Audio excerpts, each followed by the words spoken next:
حضرت انس رضی اللہ تعالیٰ عنہ روایت کرتے ہیں کہ ایک مرتبہ حضرت جبرائیل علیہ السلام نبی علیہ السلام کے سامنے حاضر ہوئے، جو کہ ان کے آنے کا وقت بھی نہ تھا، اور اس کے چہرے سے پریشانی اور غم کے آثار تھے۔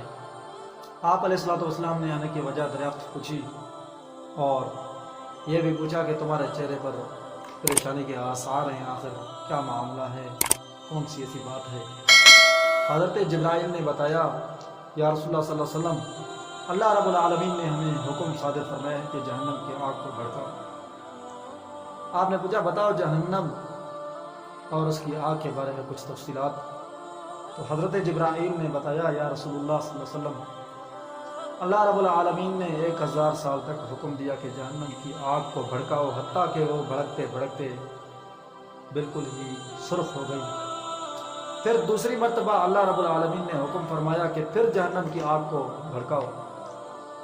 جب 1000 سال تک دوسری مرتبہ جہنم کی آگ کو بھڑکایا گیا تو وہ بالکل سفید ہو گئی، چٹی دودھ کی طرح۔ پھر تیسری مرتبہ اللہ رب العالمین نے حکم فرمایا کہ جہنم کی آگ کو بھڑکاؤ۔ جب 3 مرتبہ جہنم کی آگ کو بھڑکایا گیا تو وہ بالکل سیاہ، رات کالی اندھیرے کی طرح سیاہ ہو گئی، اور اب بھی وہ جہنم کی آگ سیاہ ہے۔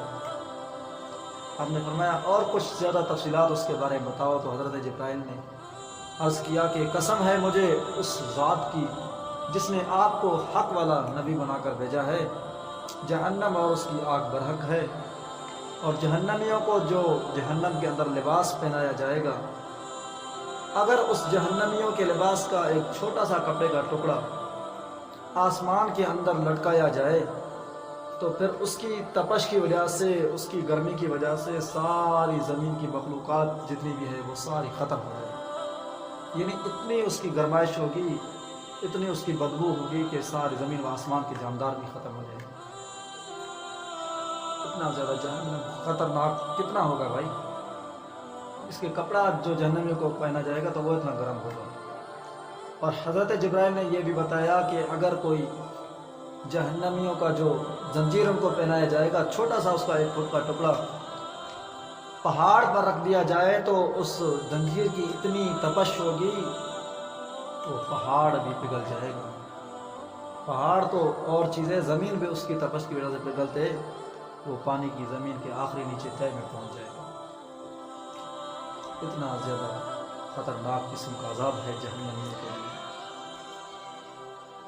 جہنم میں ایک ایسا عذاب ہے جو کبھی اس کے انگارے بجھتے بھی نہیں، ہمیشہ ہمیشہ وہ بھڑکتے رہتے ہیں، اس کی آگ کے شعلے کبھی دھیمے نہیں ہو جاتے۔ حضرت جبرائیل علیہ السلام نے یہ بھی تفصیل بتائی کہ جہنم کے 7 طبقات ہیں اور ان کے 7 دروازے ہیں، لہا 7 ابواب۔ قرآن میں بھی اس چیز کی ثبوت ملتی ہے کہ جہنم کے 7 دروازے ہیں۔ پھر آپ علیہ السلام نے پوچھا بتاؤ کس درجے میں، کس طبقے میں کون سے آدمی ہوں گے، جہنمیوں کے کون کون سے قسمیں ہوں گی، پہلے درجے میں کون ہوگا، دوسرے میں کون ہوگا، تیسرے میں کون ہوگا؟ تو حضرت جبرائیل نے اس چیز کی بھی وضاحت کر دی۔ فرمایا کہ جو سب سے جہنم کا آخری نچلا طبقہ ہے اس کے اندر منافقین ہوں گے۔ اس کے بعد پھر بتایا جو اس سے دوسری نمبر پر ہوگا اس میں یہود و نصارہ ہوں گے۔ پھر تیسرے درجے میں فرعون، حامان، جو بڑے بڑے کفار تھے جنہوں نے خدائی کا نعوذ باللہ دعویٰ کیا، جنہوں نے کہا کہ انا ربکم الاعلیٰ، میں رب ہوں، فرعون نے یہ دعویٰ کی تھی۔ تو اس طرح کرتے کرتے جب اوپر والے درجے کی باری آئی، 6 طبقات کی حضرت جبرائیل نے وضاحت کر دی، جب 7ویں طبقے کے بارے میں آئی تو خاموشی اختیار کر دی۔ تو آپ علیہ السلام نے پوچھا جبرائیل کیا مجھے یہ نہیں بتاؤ گے کہ سب سے جو اوپر والا طبقہ ہوگا اس میں کون لوگ ہوں گے؟ تو حضرت جبرائیل عرض کرنے لگے، یا رسول اللہ صلی اللہ علیہ وسلم، جو سب سے اوپر والا درجہ ہوگا اس میں آپ کے امتی ہوں گے۔ کیا بھائی؟ آپ کے وہ گناہ گار امتی جنہوں نے کبیرہ گناہ کیے ہوں گے، پھر انہوں نے ان کبیرہ گناہوں پر کبھی توبہ بھی نہیں کی، تو اس وجہ سے ان کو بھی جہنم کے اندر ڈالا جائے گا۔ جب آپ علیہ السلام نے یہ بات سنی تو فوراً بے ہوش ہو گئے، آپ پر رقت طاری ہو گیا۔ حضرت جبرائیل علیہ السلام نے آپ کا سر مبارک اٹھا کر اپنی گود میں رکھا۔ تھوڑی دیر کے بعد آپ علیہ السلام نے اپنی آنکھ کھولی اور حضرت جبرائیل سے فرمانے لگے کہ اے جبرائیل، میرے لیے تو یہ سب سے بڑی غم کی بات ہے کہ میری امت بھی جہنم کے اندر جائے گی اور میں اس چیز کو برداشت تو نہیں کر سکوں گا، یہ میرے لیے سب سے بڑا پریشانی والا معاملہ ہے۔ تو حضرت جبرائیل یہ پیغام دے کر واپس چلے گئے۔ آپ علیہ الصلوۃ والسلام وہاں سے اٹھ کر اپنے حجرے کے اندر چلے آئے۔ تو آپ نہ کسی سے بات کرتے، نہ سلام کرتے، نہ کلام کرتے، حجرے سے نکل کر مسجد میں آتے، نماز پڑھاتے، نماز پڑھا کر فوراً حجرے کے اندر چلے جاتے۔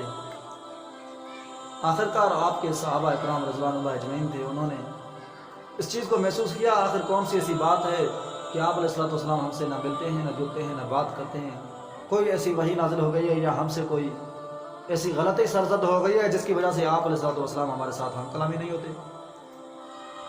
تو حضرت ابوبکر صدیق رضی اللہ تعالی عنہ آپ علیہ الصلوۃ والسلام کے حجرے مبارک میں آئے، سلام دیا تو سلام کا کوئی جواب نہ ملا، خاموش ہو کر کونے میں بیٹھ گئے۔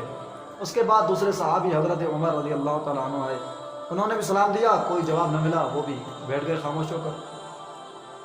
اس کے بعد حضرت علی آئے، انہوں نے سلام دیا، کوئی جواب نہ ملا، خاموش بیٹھ گئے۔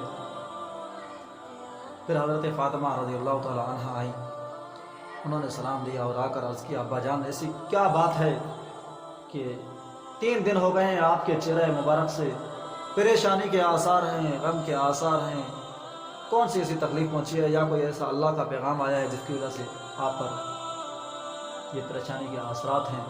تو آپ علیہ الصلوۃ والسلام نے بتایا کہ میری بیٹی، میرے پاس حضرت جبرائیل علیہ الصلوۃ والسلام آئے تھے اور انہوں نے مجھے جہنم کے بارے میں مکمل تفصیلات بتائی اور یہ بھی بتا دیا کہ میری امت کو بھی جہنم کے اندر ڈالا جائے گا۔ دیکھو بھائی، جب آپ علیہ الصلوۃ والسلام کی یہ حال ہے اپنی امت کے لیے، اتنا فکر، اتنا غم کہ آپ علیہ الصلوۃ والسلام کو نیند بھی نہیں آتی، اپنی امت کے لیے دن رات اللہ سے دعائیں مانگتے رہے، آنکھوں سے آنسو نکلتے تھے اپنی امت کے لیے۔ تو حضرت فاطمہ رضی اللہ تعالی عنہ نے کہا، ابا جان، کیا اللہ رب العالمین نے آپ کو اس چیز کا حق نہیں دیا کہ آپ اپنی امت کے لیے شفاعت کریں؟ تو آپ علیہ الصلوۃ والسلام نے بتایا کہ میری بیٹی، ہر نبی کو اللہ رب العالمین نے ایک دعا دی ہے اور وہ دعا ایسی ہے، وہ نبی جب بھی اپنے لیے دعا مانگے گا تو اللہ رب العالمین کے دربار میں وہ دعا قبول ہو جائے گی، مقبولیت حاصل کر لے گی۔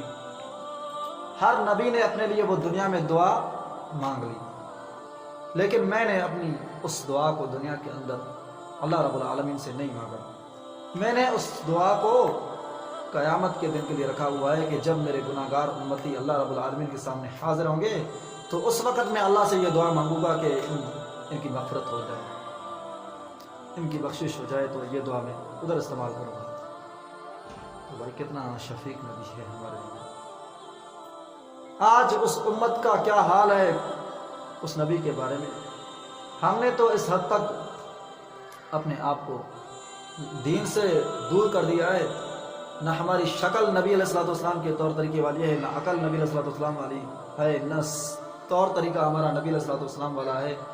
ہماری زندگی کا تھوڑا سا بھی معاملہ آپ علیہ الصلوۃ والسلام کے دین کے ساتھ نہیں جڑتا، نہ گھر والی زندگی، نہ ماحول والی زندگی، نہ معاشرے والی زندگی، نہ کاروباری زندگی، کسی کا تھوڑا سا بھی محاسبہ آپ علیہ الصلوۃ والسلام کی تعلیمات کے ساتھ نہیں ہوتا۔ تو بھائی اس لمحے کے لیے بھی تو سوچو، پھر اس جہنم کی آگ سے اپنے آپ کو کس طرح بچانا ہے؟ ایسی جہنم کی آگ، دوسری حدیث پاک میں آتا ہے کہ جہنمیوں میں سے کم جو عذاب ہوگا وہ جہنم کی گرم جوتیاں ہوں گی، جس کو پہنائی جائیں گی تو وہ اتنی تپش